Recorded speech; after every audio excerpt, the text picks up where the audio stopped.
నా చెల్లినే కొడతావా? ఎంత ధైర్యం నీకు?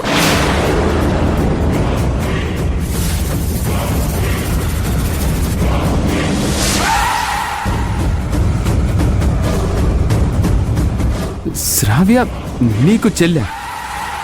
ఇదెప్పటి నుండి? ఎప్పటి నుంచైతే నీకెందుకు?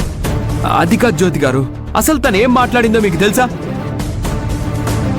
నాకు తెలియాల్సిన అవసరం లేదు.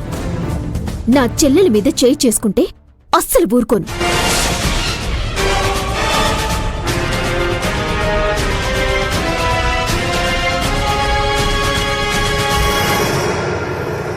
ఏయ్, ఎవరు నీకు చెల్లి?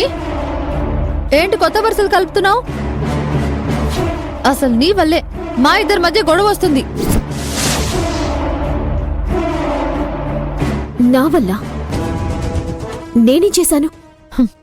నాకు రాజీవ్ అంటే ఇష్టం. తనని పెళ్లి చేసుకుంటాను అంటుంటే తనేమో నాకు జ్యోతి అంటే ఇష్టం, తనే కావాలి అంటున్నాడు.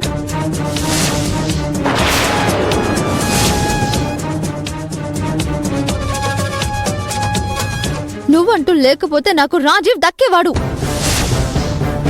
నీ వల్లే నాకు రాజీవ్ దూరం అవుతున్నాడు.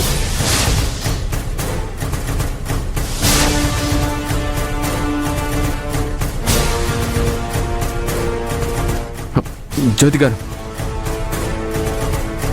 మీరు తన మాటలేం పట్టించుకోవద్దు. నేనే తప్పు చేయలేదు. నన్ను నమ్మండి. ఐ లవ్ యూ జ్యోతి గారు. మళ్ళీ మళ్ళీ చెప్తున్నాను రాజీవ్, నాకు నువ్వు కావాలి అంతే.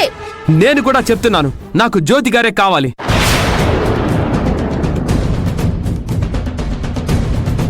I hate you Jyothi.